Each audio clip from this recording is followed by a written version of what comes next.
to save our nation. Stand strong, shwa la la la la la la. Sing 'cause I love you, my people. Listen when I tell you, shwa la la la la la la la la la. Don't make them fool you. Get up for your rights, stand up for your rights. Shwa la la la la la la la la. Sing 'cause I love you, my people. Listen when I tell you, oh Mama Africa, we cry for you. All of us love you. Get up for your rights, stand up for your rights now. Black people, my people, when will we understand, yes, that they're trying all their best to wipe us off the land? Wake up now, take a stand.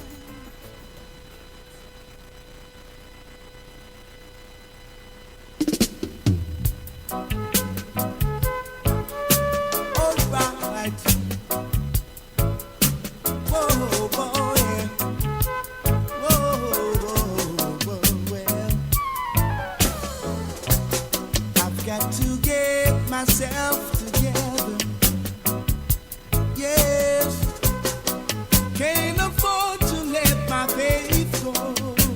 You know, whenever the sun comes a shining and my sisters are all smiling, the one is a dying, my people are crying. We are living in the love of the Father, living in the house of the Almighty, yeah, living in the love of the Father, living in the house of the Almighty, yeah. Whoa, whoa, well, whoa, whoa,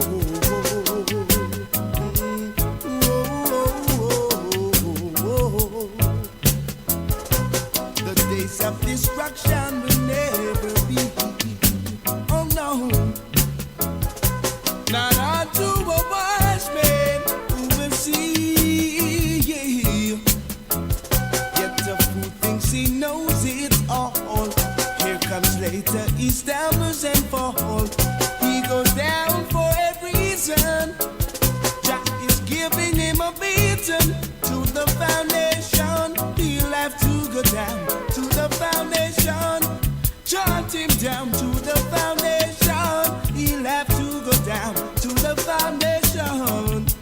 Whoa, yeah. Ooh, well, yeah. Ooh, well, yeah, yeah. All right. Ooh,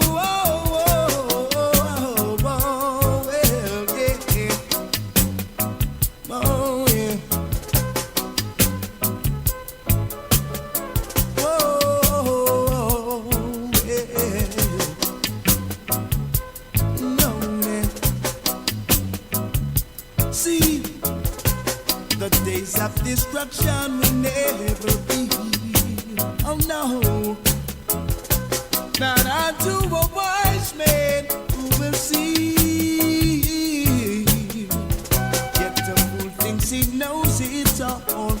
Here comes later, he stumbles and falls. He goes down for a reason. Jack is giving him a beating to the foundation. He'll have to go down to the foundation. Chant him down to the foundation. He'll have to go down to the foundation. Whoa, yeah. Ooh, to the foundation, yeah. Oh, well, whoa.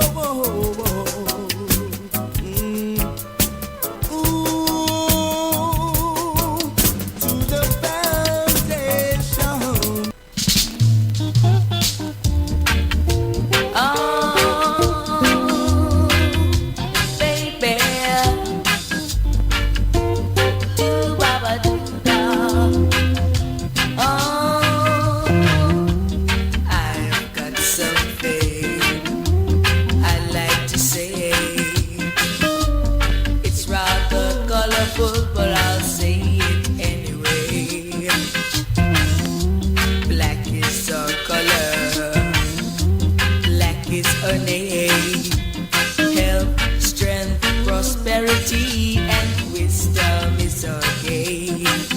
Those black we are, and black we will always be.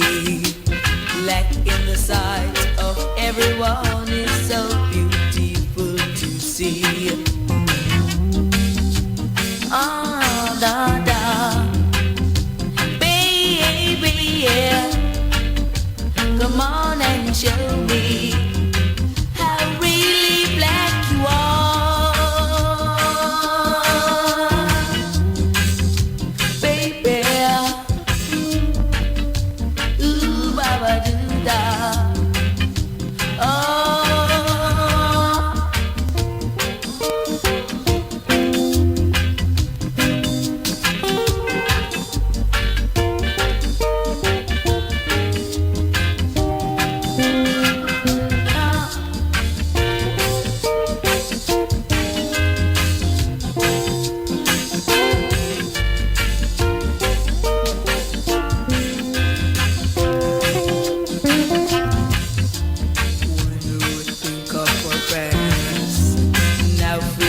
Come at last, black man progressing in every way. Cause black we are, and black we will always be. Black in the sight of everyone is so beautiful to see.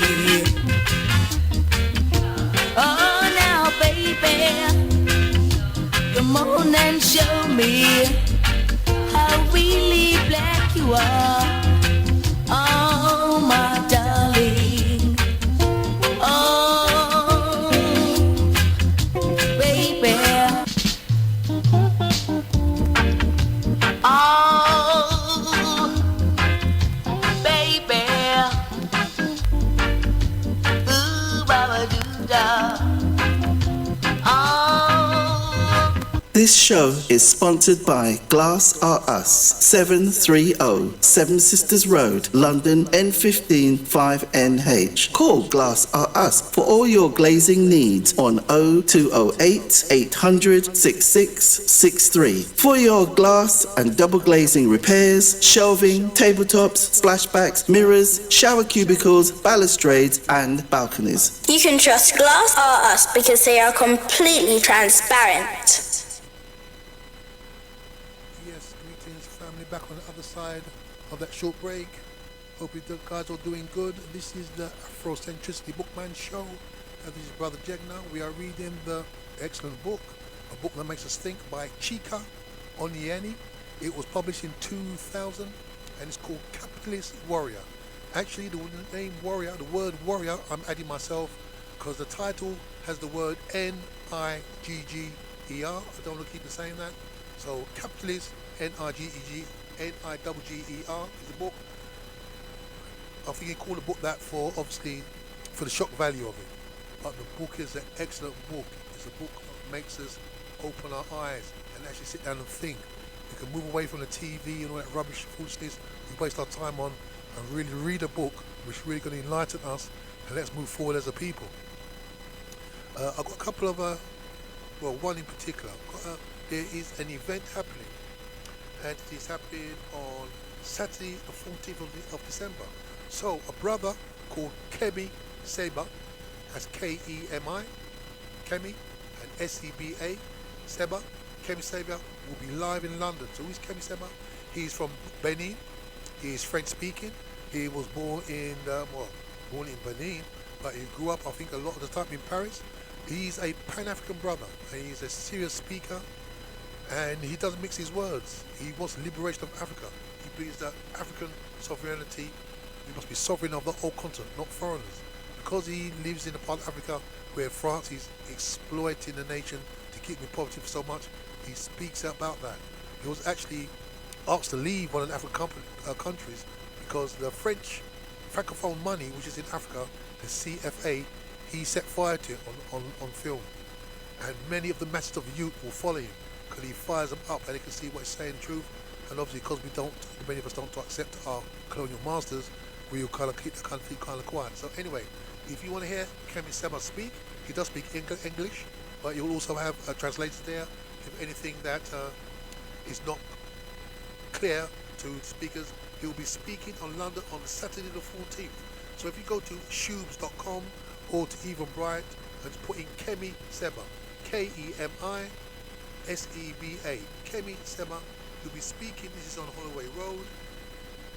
He'll be speaking at the Resource for London, 356 Holloway Road, N7, 8PA.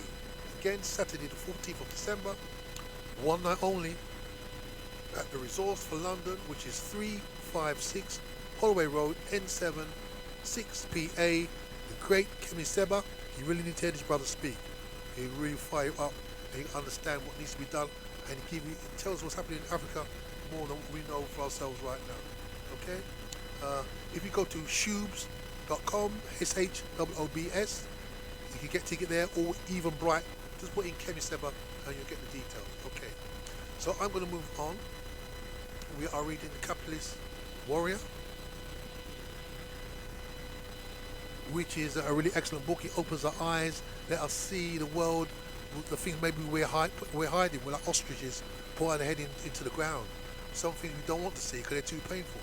But we're going to have to deal with pain to see what needs to be done so we can take care of business. So, the spider web economic practice. So let me go over that bit again. Okay, saying how does Indians in the USA and Pakistan as well, they've taken over the yellow cabs in the USA. They just control most of them. Gas stations, as you know, Arabs as well in the USA, they take them over. Motels, 5-star, 2-star, 3-star, 4-star, they dominated all these things. Why? Because they sat down and made a plan. They didn't just do it randomly, well, I'm going to do it, and I don't care what you do. That's European culture. They do it collectively. What I heard the other day? Her sister, Nzinga, she said to me that she's got a good friend, and I think his friend that works for some Jewish people, the European Jews. And one of the things they said they do, in that area, everybody throws a pound a week. Every week they throw a pound. Can you imagine this could be 1,000 people, could be 5,000 people, could be 10,000 people. Everybody throws a pound a week. And the guy who collects these pounds, collects the money, he looks around looking for property. Land, property, whatever. Everybody throws a pound a week every week. So imagine it. If you just throw a pound a week, that's 52 pounds as you won. So if you talk about 10,000 people, 20,000 people, that's an awful lot of money at the end of the year. And this guy will buy land, he'll buy property every year. See how simple things are. I think we have an issue with trust because of what was done to us, turned upside down, inside out, over the last 5 centuries. One of the things we haven't got, like we should have, is the trust. And I'm just keeping it real. So, come on, a group of 1,000 people, throw a pound a week. Pound a week, can you afford a pound a week? How much do you spend when you go to Costa Coffee and all these places? How much for 1 cup of coffee? So, pound a week, that's an awful lot of money at the end of the year. How much land can you buy at the end of the year? 2 years. Because we have an issue. We put on this venue, that show Kemi, I spoke about Kemi Seba, 14th of December, Saturday, at the Resource for London. We had to look around for these locations. Because we had Africans have got smaller buildings, but we want a larger building. And we couldn't find it easily, so we had to go to outside our community to get this building. We should have ballrooms, exhibition centres. We should have them. Why? Because we're not sitting down and doing what this brother says in this book, what I'm reading. So let me come back to what I'm reading now. You see, everything's linked together. Everything we do. Okay, what's that saying I normally say to you guys? What you do for yourself depends on what you think of yourself. And what you think of yourself depends on what you know about yourself. And what you know about yourself depends on what you are taught about yourself. So what we're taught about ourselves, that's why we don't do certain things the way we need to do certain things, because our self-esteem has been doctored because we have been seeing the world through the eyes of other people. And if you see the eyes for the other people, but these people throw the pound a week, they've got their own culture intact, their own educational system intact, they've got their language intact, and they do what they need to do. And we need to do what we need to do. So, you're going to hear us talk about this a bit more. £1 a week for 1,000 people, that's a lot of money at the end of the year. Land be no problem, property be no problem at all. But this is what we have to do, to come together as a community to do what we need to do. We cannot go to people and begging them and asking them and complaining. We need to stop all this rubbish, man. 2020, we'll be here in a month. We need to do what we need to do. We need to pull away from this foolishness. So, let me just give you an example of what Chika Oniani's research has told him. He says, the answer lies in the spider web economic practice. I believe you all know how the spider uses his web to ensure that nothing that comes into his web is allowed to leave that web. Flies, ants, beetles, you name it. And when the spider catches them in his web, they are history. As I said earlier, the Indians and the Pakistani brothers are the best practitioners of the spider web economic doctrine. The two groups don't buy anything at all from any other group other than their own. When money comes into their communities, it does not leave. The money circulates within their own group. And we know what happens when the money circulates within a group. Using the economic multiplier effect theory, $1 invested in the community accrues $8 and eventually becomes $164. So every dollar that comes into their group, using this theory, becomes $164. Because I pass it from here and I pass it next door pass it across the road and work the road because it's in the next sheep, and then go to the barber, to from the shoemaker, and to the supermarket, and to the man who sells the cars. It just circulates around in your community. And he says here it does not leave their community. And this is what happened in Black Wall Street. It looks like we haven't done this before. The Indians and Pakistanis eat their own food. They wear their own clothes. They hardly mix with any other groups. They have their own banks, insurance companies. They control and own all the buildings and houses in the communities in which they live.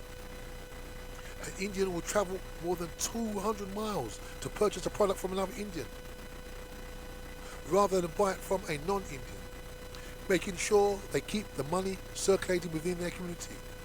Initially, when Indians arrived here, they would stay in a very cramped apartment, staggering their work schedules.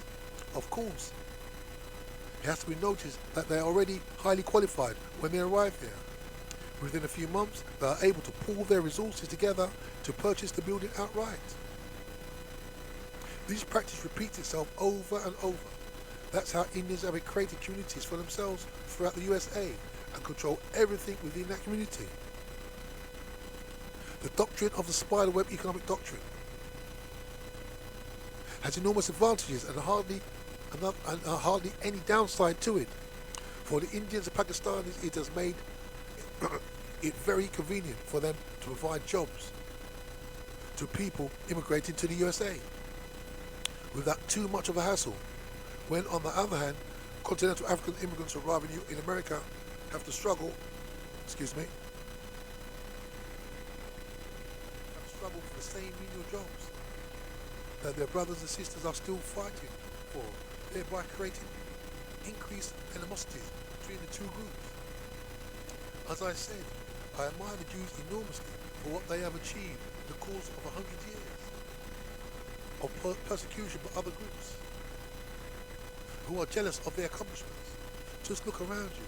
In any field of endeavor, the Jews are top of their game. These people said never again, and they have kept their promises to themselves, whether it's academia, business, or politics. They have mastered and conquered the world. I've always wondered how such a small group of people can have such an enormous impact on all the facets of life. The theory of the chosen people does not hold water with me. The Jews believe in keeping their sights set on the prize. Deviating from it is not an option for them. After years of persecution and allowing others to dictate the direction of their lives, they come to master and understand the laws of the jungle, the survival of the fittest. It's kill or be killed. Our attempt to control the African economy, I have urged, must involve battles of all kinds. And the first place we have to start is with with the individual African man or woman, whatever stage of life they are in now. The first indisputable fact is that we have to accept unconditionally have reached that we have each and every one of us criminals who have made the African what he is today. The world's least needed individual and the only individual who is incapable of producing whatever he needs and uses. Until we accept the fact and stop the hallucinogenic great dream of pointing to a scattering of a few of our members who have been successful, we will continue to build our castle in the sky. And we definitely know what building a castle in the sky means. It comes crashing down. So, in South Africa, there are some Africans who are very rich but done very well since Mandela. But the majority's condition haven't really changed. In the USA, we can look at people like, Oprah Winfrey, we can look at LeBron James, Michael Jordan, super rich. But what the majority of non-African people in the communities siphoning the money out. Not illegally, sometimes it is, but not illegally, just taken out. And the American system has ensured that they are stay in a low level of poverty. Yeah, I understand that it was in 2015 where the medium or the average earnings for a year for a white American was like $111,000. For the African American, it was $7,000. 111 to 7,000. How did it happen? The USA put laws in to make sure it happened. Social engineering is called. But the Indians who have come in there, they've taken over limos, taxis, hotels. Why? Because they made a plan and they said, let's just go for it. Nothing's going to stop us. As I said before, they don't care whether Obama's in the White House or Trump's in the White House because they've got their own community. That's what we need to work out. We've got our own community and we create our own internal economy. Our economy will keep us sweet. Money enough to go around. We just need to do what needs to be done. Our attempt to control the African economy, I have urged, must involve battles of all kinds. The first place we have to start is the individual African woman, man and woman, whatever stage of life they are in now. The first indisputable fact we have to accept unconditionally is that we are each and every one of us the criminals who have made the African what he is today. The world's least needed individual and the only individual who is capable of producing whatever. I wouldn't say he's not needed because we make others rich, so other people need us to make them rich. But our money keeps leaving our community. What we need to get out of our mind is that we're not poor people, We are not poor people. As I spoke about Rosa Parks and the bus boycott, and they walked for a year, didn't go on the bus for a year, The bus company had to change the laws because the bus company's going out of service. Why? Because the money, the spending power for African Americans. In 2000, I think it's 2017, but either way, the spending power of African American alone was 1.1 trillion. That is greater than most countries in the world. 1.1 trillion, the spending power of African Americans. 1.1 trillion. You know how much money that is? You know how much money if they put a lot of that money together? They won't have to worry about, that tax is not stopping for me. Because they own the place. Okay, I'll move on. This is a fact that you should know. Although Africans spend more than 40 million a day eating Chinese food, no African is employed in any of these establishments. Whether restaurants or laundries. On a daily average, about 8 million Africans eat Chinese food at an average of $5. Average cost of $5. That is almost 15 billion a year. Did you hear that? He's worked out here in his calculations that African Americans spend about 15 billion a year on Chinese food. So there's 15 billion we're investing in another community. Have you ever seen a Chinese eating in an African or African American restaurant? I'm sure it happens once or twice, but let's be serious. We're investing 15 billion in that community. How much money has been invested in our community? However, these practices must come to an end, or must come into play when we are deciding to buy big ticket items such as cars, refrigerators, televisions, or any of the big ticket items costing $1,000. Cars are especially important, taking into consideration the fact that Africans spend more than 100 billion a year on cars. This is in dollars, yeah, in the USA. Continental African governments must impose the highest tariffs on the importation of luxury cars, such as Rolls-Royce, Jaguar, BMW, Lexus, or the so-called high-cost utility cars. After this, they must impose further road tax on the use of the vehicles. African governments must also demand the equivalent amount of products be bought from Africa by the producers of these products. So the African governments, they control their nations, by the way. But it seems like people could go in there and arm wrestle them easily to accept their dues. If it's Chinese coming there, they want a certain deal, they give them certain deals. Magufuli, the president of Tanzania, he renegotiated with the Chinese because the previous prime minister, who wanted to leave as legacy being a massive port so big ships would come into his nation, whatever reason it is, the Chinese coming there and really dominated, it seems like the organisation or the discussions, so they got a particular contract. However, Magufuli, the prime minister now, who a lot of African leaders need to follow, he said, no, we're going to tear this up and start negotiating again. Because they had tax for this, they don't have to pay for this, they don't have to pay for that, you got free electricity, everything was free. So he's saying renegotiated. So he's saying here, Chika Onieni is saying here, yeah, our African Queen, she's been the African Union ambassador, and she spoke about the way certain leaders do certain things, but we need to negotiate from a position of strength and don't let them dominate us. I think is a key point I'm making here. So let me move in. In making your decision to buy luxury automobiles, you need to understand that most of these luxury cars makers never have African dealerships, and that only recently did they start dealing with our people. If there's no African dealership around your area, call up the company and find out whether they have one and where it is located. Remember that if it doesn't matter where you bought your car, you can always take it to the nearest dealership for repairs. Inform the black auto dealer why you decided to come all the way from New York to buy a car from him.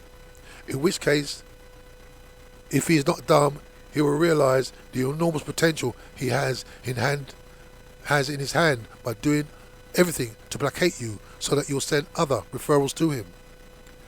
So, I mean, we could do it over here, but, USA, you can buy franchises. Jaguar, you can open up your own franchise. Yeah? McDonald's is junk food, but if you open a franchise, you know how much money that is? Those companies print money. So there are these sort of franchises you can get into, which ensures that money keeps coming in.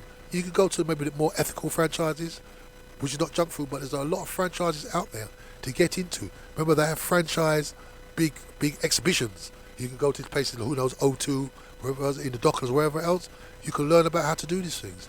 So we need to club together, as I'm saying, because sometimes the banks will not lend us monies. We put our money in the bank, and you go to the bank, oh yeah, I want to have a business loan. Oh no, they turn us down. So we need to find ways around this. We'll have to sit there and whine, the bank won't give me money. Let's find and go around this. And I just spoke about what they said that certain communities does by putting £1 in a week. And at the end of the year, and he scouts looking for property. No doubt he probably contacts every agent. Yeah, let me know if any property comes up. And as soon as it comes up, bam. And also what I learned as well, some people say like they want to buy something and it might cost, let's say like it must cost 200. They might take out 205, 210. That 5 or 10,000 is to grease the arm of the people who's doing the job for him to make sure that anything else comes up, they'll get it. Look at the street Hope you understand what I'm saying there. There's ways and means to do stuff, yeah? Okay. Some of the most disgusting displays of economic ignorance is to look at somebody who has just purchased one of the above mentioned luxury cars only to find out that he lives in the worst squalor in the area, with papers and garbage strewn all over the place. Then you discover, to your horror, that he doesn't even have a dime in the bank, or for his child or his children's education.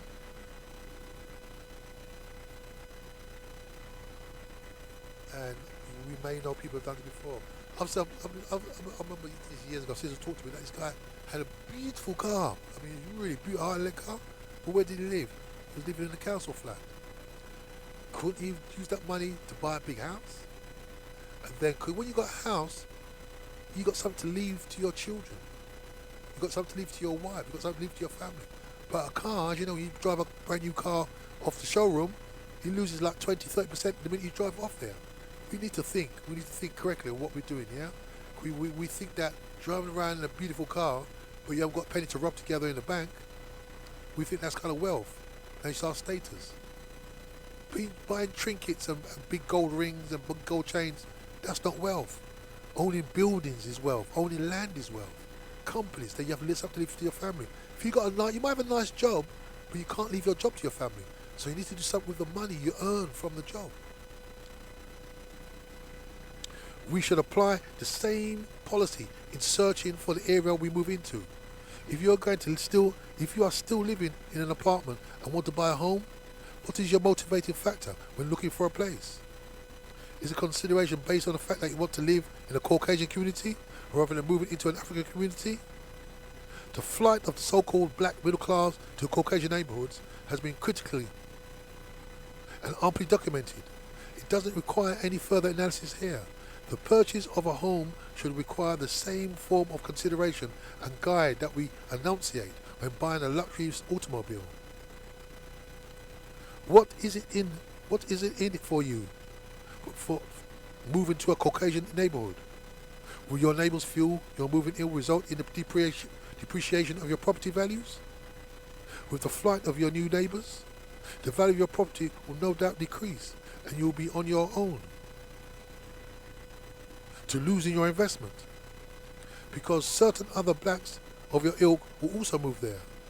Find a black neighborhood, even if it's a little dilapidated, and fix it up, and you will not only enhance your neighborhood, but you will be enhancing your investment. I believe that once we begin to make our economic decisions based on our understanding of this doctrine of spider web economy and the fundamentals of the Day of Atonement, we are on our way to control the black neighborhood. See, I don't buy my hair, Cougar Skin Goods. I'm only going to art, you know. I ain't going to nobody don't look like me to give my money. Why would I give money to people who hate me? I never go to those shops, I'm telling you. I never go to those shops. If I want to buy something I can't find in the shop, I'll go to a supermarket, Tesco's, Sainsbury's, whoever, because they employ my people. Why am I want to go to a shop but they don't employ my people in there? You need to really think about this, yeah? As I said earlier, we need a leader to lead us in our Day of Atonement, day or days of atonement. It could be quite painful. The punishment could be quite harsh. But in the end, the success of the black race economically depends on it. This is Brother Jegna. This is the Afrocentricity Bookman Show. We are reading Chika Onieni's book called The Capitalist Warrior. The black race has transgressed itself historically, socially, culturally, and more specifically, economically. On every account, we are guilty, and especially on the question of economics. If we were to be sentenced for the crime we have committed against the black race, we would all be shot. Of course, this section of this book is not about recommendations. Well, I read that before, so we get the right spot.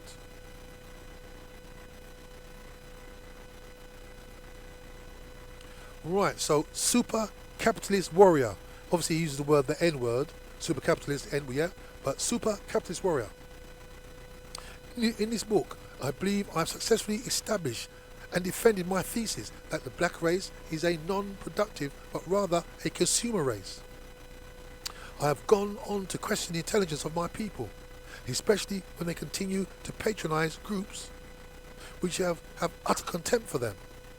I have utter contempt for my own people for their incredible patronage of Japanese products, when these people have nothing but utter disregard for the black race, as articulated by their leaders, who have publicly said that Africans are inferior. I question our intelligence for our attitude and ingratiating patronage of the Japanese, and I would tend to agree with them that our behaviour makes us an inferior race. I have exhaustively discussed the problem of the black race in the previous chapters, although it is not my intention to indulge in that here. I must reiterate my contention that the black race has arrived at a stage because we lack the devil-may care and the killer instinct attitude of the Caucasian race. That is how we are able to brave the treacherous seas and reach Africa to pillage and plunder our continent. That is how the titans of industry have been created. They bet everything of their success, and there is no looking back. To climb to the top of Mount Everest, whether it kills you in the process. But I don't advocate us being serial killers or setting off bombs to kill hundreds of innocent people. One of the first baggage I know that we'll have to remove is the baggage of whining. And as I said in the first chapter of this book, I hate whiners. I hate people who believe that others owe them something. We go through life believing that others owe us. Nobody owes us anything. Reparations is in the background though. We have to take what belongs to us. Just as those who are whining about took what they believe belonged to them. Moreover, I hate the fact that wherever the black race congregates, the discussion is always about what crimes have been committed against us. When you talk with me, I want to hear some positive things. I don't want to hear what the Caucasian, the Asian, or any other group has done to us. The continuous whining about what others have done to us drowns out any kind of positive initiative some of us may have. When everybody is always talking about others, what time do we have to talk positively about ourselves? So I agree with that, because within Afrocentricity International, the talk must be victorious. We can't say, oh, black people can't do this, and that one can't do that. We don't allow that talk around us. Talk has got to be a victorious thought. Talk which will lead, or vocabulary that will lead to our liberation. It's the only thing. If anybody comes around you with any negativity, you need to run them to move from you. Do not talk about that stuff around me or my family. We've been programmed to, this. We can't have that talk around us anymore. We need to develop the vocabulary of liberation. I hope you understand what I'm saying to you. Right. We should stop whining about how the Caucasian came to Africa and took and enslaved our people more than 500 years ago. Of course not. But have we put in motion a mechanism for preventing our people from being enslaved again? Of course not. Tell me, if there's a war between the races today, who do you think would win? If our readiness to defend ourselves from this ever happened again wasn't so tragic, it would be funny. Have we effectively stamped out slavery in Africa? Of course not. Right now there are hundreds of thousands of slaves in the Sudan. Neither the continental Africans nor the African American leadership has declared their resolve to stamp out slavery in that part of the world. They are all afraid that little handout the Sudanese Arabs are giving them will be cut off. They're all toothless bulldogs. They go in reverse gear. When it is time to move forward, we must attack the impediments of our progress, or to our progress. I recently watched a great PBS program on Africa, created and produced by Professor Louis Gates, Jr. of Harvard University. I was nevertheless disgusted by the childish whining of professors about Africans selling his ancestors into slavery.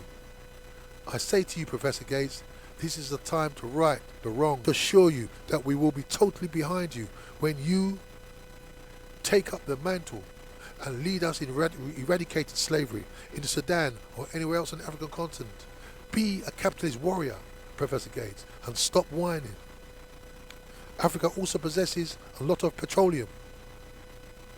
In the same manner as our precious minerals, we are dependent, or we depend on colonial masters to discover the oil, drill it out for us, send in their tankers, refining it, and bring it back to us as a finished product.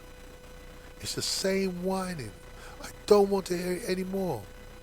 It is not only disgusting, but pathetic. That continent which has produced so many so-called geological engineers still has to be dependent on the resources of their colonial masters, whose managers have the same qualifications as the Africans. But because of indolence and stupidity, we are incapable of performing such duties. I say to these engineers, excuse me, I've just lost my page.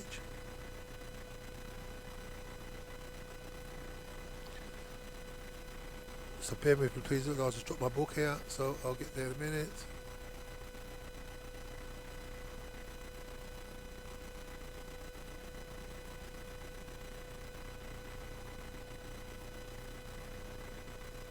Alright, so that's the gates. So that is our first edict of a capitalist warrior. No more whining. If you want something, you go and get it, no matter the cost. If you don't succeed, it will not be for the lack of trying, or lack of initiative, and it wouldn't even matter. In which case, you gave all you got, including your life. And it's this that brings me to the next capitalist warrior edict. A capitalist warrior must develop the warrior mentality. You must become the predator, because for too long we have been put ourselves out there as the victim. We cannot allow others to prey on us. As I've said several times, there is no higher calling than developing and embodying the same killer instinct and devil-may-care conviction as the average Caucasian. It definitely makes the risk taking a lot easier. You see, dependent of the African or the black race has to a risk aversion is legendary. We prefer the status quo. The race is the most hospitable that has ever lived on this whole earth. At the drop of the hat, we are liable to give up our goals. We are the most loyal, and we are loyal to our friends, especially if they happen to come from another race. We are brand loyal. We are more afraid of losing our relationship with our former colonial masters than our membership in organizations of African unity. We should rather put the money we have, we would rather put the money we have stolen from the masses of our citizenry in Swiss bank accounts than use that money to help relieve the poverty, disease and starvation in our midst. We would rather put our money in 5% interest yielding savings accounts than invest in stocks that we would rather buy a 2,500 whole life insurance, which would cost more and hardly enough to bury us, than if we bought a £50,000 term life insurance for our offsprings to begin this, to level the playing field. As the saying goes in my village, the drum does not beat and emit a sound by itself. A drummer has to beat the drum before it emits the sound. It is the same with life. Nothing ventured, nothing gained. Another saying goes, we believe that manna falls from heaven. But manna does not fall from heaven. In this world, you have to create the manna you want to fall from heaven. The above is the second edict that you have to learn as a capital warrior. You have to develop the killer instinct and the devil-may-care conviction of the Caucasian. You must take the greatest risk of your life. Little risks yield nothing. You have to be determined what it is you are after. You have to gamble all that you have to achieve successful result. You have to be willing to invest all the capital you have. Human capital, time capital, friendship capital, money capital, whatever capital is necessary to reach your goal. You must utilize it. The capitalist warrior knows perfectly well that manna does not fall from heaven.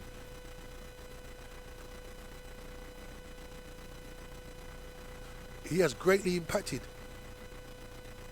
to change his life. Without the doctrine of capitalist warriorism, I would not have been able to finish this book. It has been a completely changed my outlook in life.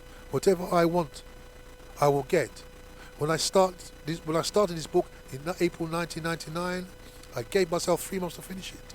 I wrote most of the chapters before the end of July, working only on weekends, as I had to write for my newspaper, the African Sun Times, in combination with my duties in several other organizations.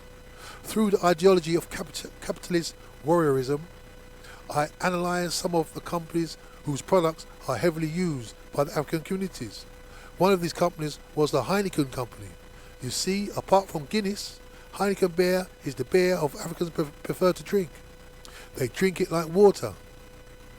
They think drinking Heineken or Guinness is a status symbol.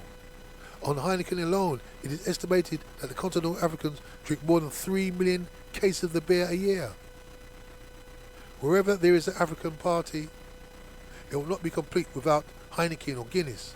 Unlike Guinness, which has been advertising in the African Sun Times and has done some sponsorship of other African events, Heineken has steadily refused to follow the footsteps of Guinness.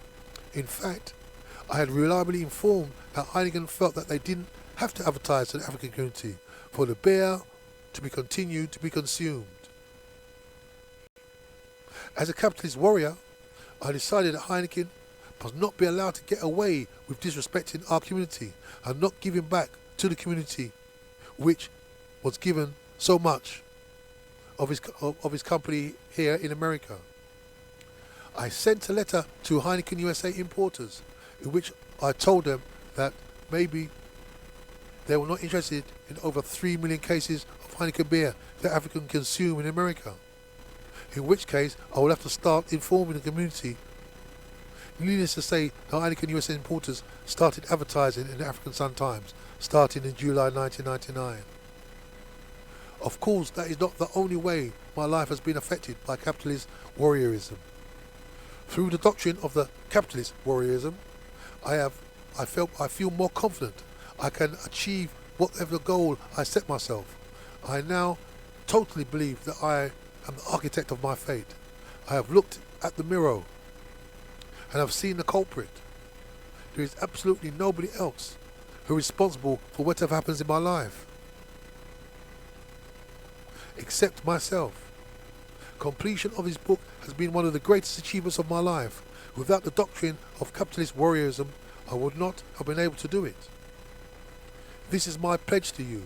I will employ the doctrine of capitalist warriorism to make this book the best book advancing the debate on the state of the black race. The fact that you are reading this book is a testimony to my resolve. In the process, I am going to make a lot of money, which is the greatest essence of the capitalist warrior. Making money and creating wealth, good reading, and great taking. So that is the end of the book. What do we think about this book? Did it make a great deal of sense? It had to make a great deal of sense. What is the overall, did these talks say in the book? We need to develop a capitalist warrior mentality. A never say die. Go for whatever it takes. Personality. Devil may care. We just need to go for everything. We can look at others and see what others have done. If we need to get a mentor, we can still be we can go and find a mentor from wherever it is to teach us what to do. But then once we know what we're going to do, we just go ahead and do it. We do not ask anybody. We need to stop whining. I think is a key part there. Why are you going to whine when you can do something yourself? Why complain about so-and-so is not giving me a job when you can go and create your own job? Why are you complaining about somebody's black over here? As you know, the black taxis don't like to stop for black people. Are you aware of that? I'm sure you are. Even pregnant black women are hailing taxi down and they drive away. Then what do we need to do? We need to create our own stuff, that's all. We need to create our own things. Can we do it? Of course we can do it. Everybody else does it. And the way the world is nowadays, electronic world, okay, what is the biggest kind of car company in the world today? Car hire company in the world?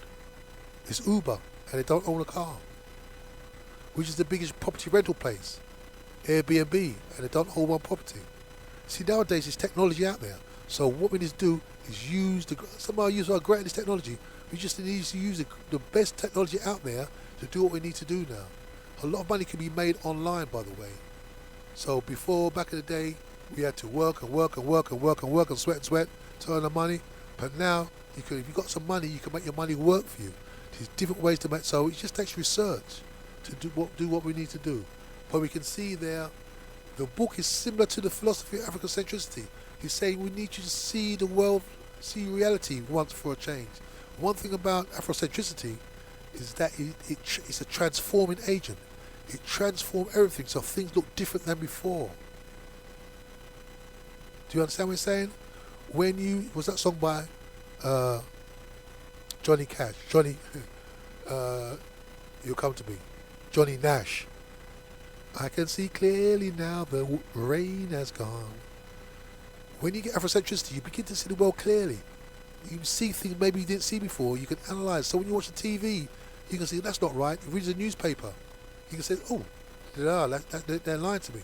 You have a conversation. Have a conversation with somebody. You hear a politician, and you can see the truth from the untruth. You can see the clear. You can see the reality of things. It's very important that we are able to discern the truth. Analytic skills Afrocentrics give us. This is what he said in his book now. We need to see things from our perspective. We need to take our head out of the earth like a kind of ostrich and see what needs to be done. Didn't God give us the same abilities as anybody else? If you believe in the Creator created us first. The first people to walk on the planet. So how come we've kind of been put on maybe the rear of the queue of creativity? I hope you realise nobody's more creative than us, yeah? So please remember what I said earlier. What you do for yourself depends on what we think of ourselves. And what we think of ourselves depends on what we know about ourselves. And what we know about ourselves depends on what we are taught about ourselves. So that's why we cannot let people to give us his story, because in his story, we're nowhere to be found. If you think of the world as a stage, we are not the actors when we look at his story. We're the props. We're like the tables and the chairs and the trumpet and the drum, that the actors can hit the drum and blow the trumpet or sit on the table. When you look at the world from your own perspective, we're the actors. And nobody don't give us a script. We write our own script, and we need to do what we just need to do for ourselves. So it's very important that we view the world from our own perspective and do what Onyé or Chika Onyeani said. We need to become capitalist warriors. We know many things about ourselves now. We can understand the spirituality a bit more. We're not perfect with it, but we've got a bit better understanding. We can understand our history. We can understand our culture. But I think our final furlong we need to cross is the economics. If we don't move forward, we'll be going backwards. I was talking with somebody, and for example, when certain people go to buy, say you got like a lot of shops you buy vegetables, all the shops club together. So instead of going there as Mr. So-and-so with your £200 to buy some goods, you're going to buy goods with maybe 2,000, 5,000, 10,000. So when you go to the greengrocer now, or when you go to the wholesalers now, what can you do with 20,000 or 10,000, whatever it is? What price are you going to get? So it shows you that coming together is done. Remember, our parents did the same thing, you know. When our parents came here, some of them bought one house and they would live in one house, and then we bought more and more houses. But we didn't really keep it as a philosophy for all our life.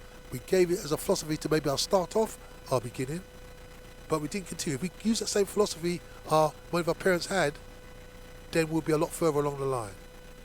Anyway, this is Brother Jegna. We just had another great show. So I'm going to see you next week. You have a great week. This show is sponsored by Glass R Us, 730 Seven Sisters Road, London, N15 5NH. Call Glass R Us for all your glazing needs on 0208 800 6663. For your glass and double glazing repairs, shelving, tabletops, splashbacks, mirrors, shower cubicles, balustrades and balconies. You can trust Glass R Us because they are completely transparent. Angels are dancing in heaven. You hear me? Wake up, people. Wake up. Wake up. Wake up, people. Wake up now. Wake up. Wake up, people. Wake up. Wake up. Wake up the people, Lord. Wake up. Wake Listen. Up. Wake up, people. Wake up. Wake up. Wake up, people. Wake up now. Wake up. Wake up, people. Wake up. Wake up. Wake up the people, Lord. Wake up. Listen. It's alright.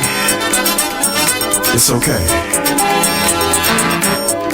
Remember, the sun will shine in the morning. God bless. Wake up.